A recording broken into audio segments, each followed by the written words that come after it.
अस्सलाम वालेकुम, मैं आपका मेंटोर सऊद रहमान और आप देख रहे हैं कोडेंजो।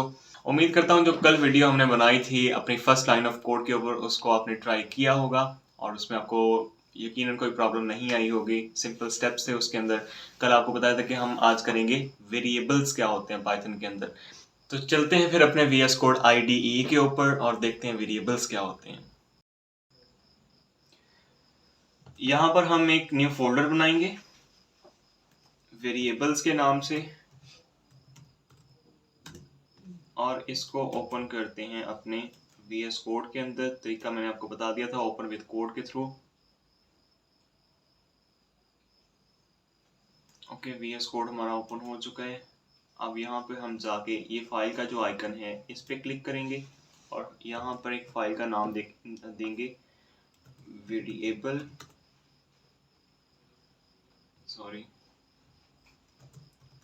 वेरिएबल डॉट py और ये हम फाइल क्रिएट कर लेंगे।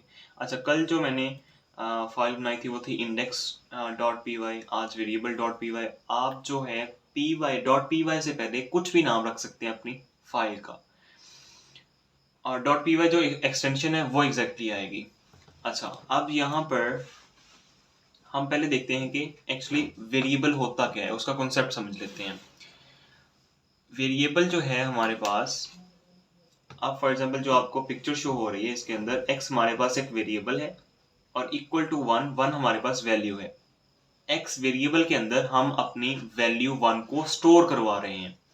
हम कह सकते हैं कि डाटा स्टोरेज की कुछ बकेट्स हैं हमारे पास जिसके अंदर हम अपनी वैल्यूज को स्टोर करवा रहे हैं। और सिंपल तरीके से आपको समझाऊं तो आप ये देख सकते हैं यहाँ पे डाटा जो है हमारे पास वो है वैल्यू या कोई भी चीज जो है, हमने कोई स्ट्रिंग है, कोई भी इंटीजर टाइप का डाटा है, कुछ भी डाटा है जो हम कल प्रिंट करवा रहे थे, हेलो वर्ल्ड है, वो भी हमारे पास एक डाटा है। उसको हम कहाँ पे सेव करवा रहे हैं? वेरिएबल्स की बकेट के अंदर। यानी कि स्टोरेज के लिए हमारे पास जो चीज यूज होती है वो है हमारे पास वेरिएबल्स। फॉर एग्जाम्पल मैं यहाँ पे मूव करता हूँ और यहाँ पे देता हूँ वेरिएबल को एक नेम। फॉर एग्जाम्पल मैं लिखता हूँ x इज इक्वल्स टू 20। अब मैंने क्या किया है, एक वेरिएबल बनाया x और उसको वैल्यू कितनी असाइन कर दी? 20। यहाँ पे मैं एक और वेरिएबल बनाता हूँ y और उसको वैल्यू असाइन कर देता हूँ इक्वल टू 10। अब x के अंदर हमारे पास 20 जो है वो स्टोर है वैल्यू और y के अंदर हमारे पास 10 वैल्यू स्टोर है। अब इस तरह से मैं एक और बना लेता हूँ z इज इक्वल्स टू, और यहाँ पे डबल कोट्स के अंदर मैं लिखता हूँ हेलो वर्ड। अच्छा, जो भी आपने टेक्स्ट पर लिखना है ना, आप देखें वो तो इंटीजर थे, ये 20 आ गया, 10 आ गया, ये सारे इंटीजर्स हैं। अब जो आपने स्ट्रिंग लिखनी है यानी कि कोई भी टेक्स्ट वगैरह लिखना है वो आपने डबल कोट्स के अंदर, सिंगल के अंदर या ट्रिपल कोट्स के अंदर लिखना है, जिस तरह से मैंने आपको कल प्रिंट की स्टेटमेंट के अंदर बताया था। हम उसके अंदर सिंगल कोट के अंदर, डबल कोट के अंदर या ट्रिपल कोट के अंदर अपना जो डाटा है उसको लिख रहे थे। मैं आपको अभी एग्जाम्पल भी दूंगा उसकी। अब अगर मैं यहाँ पे करता हूँ प्रिंट, ये स्टेटमेंट हमने कल पढ़ ली है। अब यहाँ पे प्रिंट के अंदर हम कोई कोट्स नहीं लगाएंगे, सिंगल डबल या ट्रिपल कोट्स नहीं लगाएंगे। डायरेक्ट मैं यहाँ पे वैल्यू वेरिएबल लिखता हूँ अपना x, जो कि हमने यहाँ पर डिक्लेयर किया हुआ है। अब यहाँ पे मैंने x लिखा प्रिंट के अंदर और इसको मैं रन करता हूं तो आप देखें हमारे पास वैल्यू शो हो रही है, ना कि x शो हो रहा है यहाँ पे। अब ऐसा क्यों हुआ है? क्योंकि प्रिंट स्टेटमेंट ने यहाँ पे क्या किया कि उस वेरिएबल को उठाया और उसमें जो वैल्यू स्टोर थी उसको उठा के हमें आउटपुट के तौर पे दे दिया। ये है हमारे पास वेरिएबल्स। अब फॉर एग्जाम्पल यहाँ पे मैं y को लिखता हूँ, x को हटा के इसको दोबारा से रन करता हूं तो मेरे पास 10 वैल्यू आ रही है जो कि हमारे पास y के अंदर स्टोर है। अगर मैं यहाँ पे y की जगह पे अब z लिखता हूं जो कि हमारे पास ये वाला वेरिएबल है जिसके अंदर हमने हेलो वर्ड को यहाँ पे करवाया, स्टोर करवाया हुआ है, तो अब इसको रन करके देखते हैं तो हमारे पास क्या आ जाएगी इसकी आउटपुट? हेलो वर्ड, जो कि उसके अंदर एक स्ट्रिंग लिखी हुई है एज इट इज। तो ये हमारे पास वेरिएबल्स सिंपली के डेटा स्टोरेज की कुछ हमारे पास बकेट्स हैं जिनके अंदर हम अपना डेटा स्टोर करते हैं।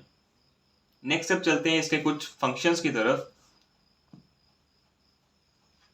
प्रिंट को थोड़ा सा एडवांस लेके चलते हैं। यहाँ पे मैं लिखता हूँ प्रिंट और मैं डबल कोट्स के अंदर लिखता हूँ अब the value of for example x is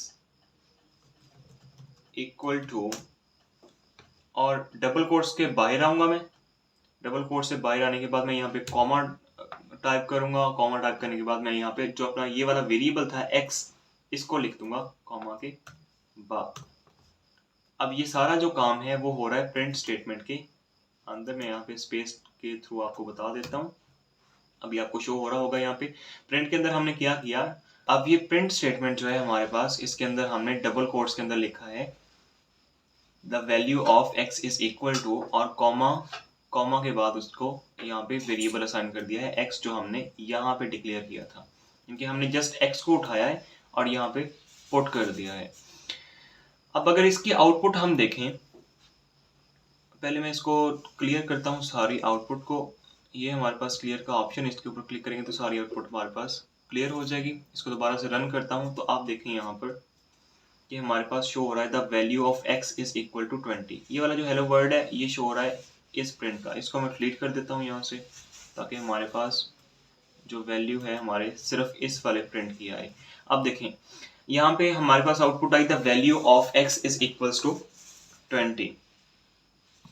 अच्छा, अब यही काम मैं अगर फिर से प्रिंट स्टेटमेंट के थ्रू करूं, मैं बल्कि इसको करता हूं कॉपी पूरे को, और यहाँ पे इसको पेस्ट करूंगा, और यहाँ पर फिर x की जगह पे क्या लिख दूंगा, 20 लिख दूंगा।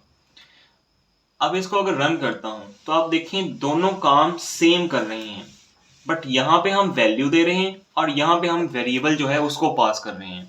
अब वेरिएबल को पास करने का क्या फायदा होगा, हम यहाँ पे वैल्यू ही क्यों पास कर रहे हैं, वैल्यू क्यों पास नहीं कर रहे, इसका मैं नेक्स्ट आपको बेनिफिट बताऊंगा कि वेरिएबल्स को हमें यूज करने का बेनिफिट क्या होगा यहाँ पर। अच्छा, मैं इनको कर रहा हूँ कमेंट्स क्या होते हैं कमेंट मैं आपको नेक्स्ट वीडियो में बता दूंगा। अभी चलते हैं फिर से वेरिएबल्स की तरफ।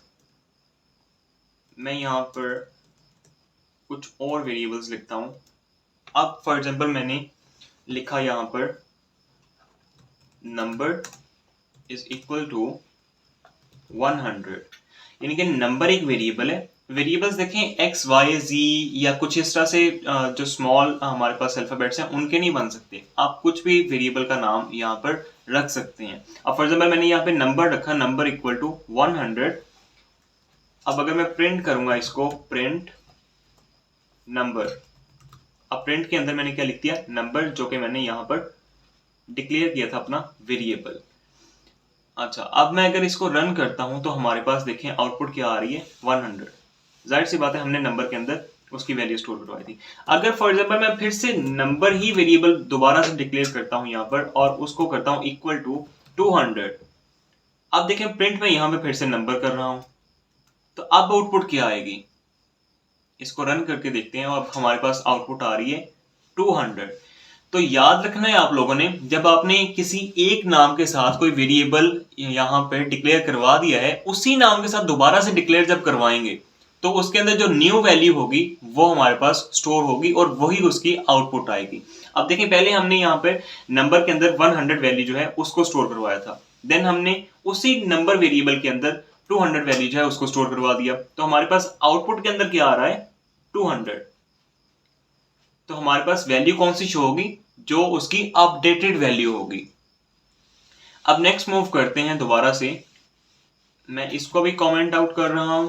कमेंट की आपने फिक्र नहीं करनी कि कमेंट क्या चीज है, कमेंट मैं आपको क्लियर कर दूंगा, बट अभी आप सिर्फ तवज्जो दें जो मैं आपको वेरिएबल्स का बता रहा हूं। अभी फॉर एग्जांपल मैं यहाँ पे वेरिएबल रखता हूं, वेरिएबल का नाम है a is equals to b is equals to c, और इक्वल टू करके मैं करता हूं इसको 10। अब ये वेरिएबल तो मैंने 3 लिख दिए और इनको असाइन मैं कर रहा हूं 10 लास्ट पे जाके। अब ये कुछ इस तरह से है कि हम यहाँ पर वैल्यू जो है अपनी असाइन करवा सकते हैं वेरिएबल्स को एक ही बार में। फॉर एग्जांपल हमारे एक वेरिएबल जो है हमारे पास a है, उसकी वैल्यू भी 10 है, b की वैल्यू भी 10 है, c की वैल्यू भी 10 है, तो उनको अलग अलग क्यों देनी है वैल्यू। फॉर एग्जांपल मैं कहता हूं कि a इज इक्वल्स टू 10, फिर मैं लिखता हूं b इज इक्वल्स टू 10, फिर मैं लिखता हूं c इज इक्वल्स टू 10। अब ये 3 लाइन ऑफ कोड जो है उसको लिखने से बेहतर नहीं कि इसको एक लाइन के अंदर हम कर दें। बताना ये चाह रहा हूं कि हम इन सिंगल लाइन हम मल्टीपल वेरिएबल्स जो हैं उनको एक वैल्यू जो है उसको असाइन कर सकते हैं। अब मैं यहाँ पे अगर प्रिंट करता हूं देखिएगा प्रिंट ए, यहाँ पे मैंने वेरिएबल लिखा प्रिंट के अंदर ए।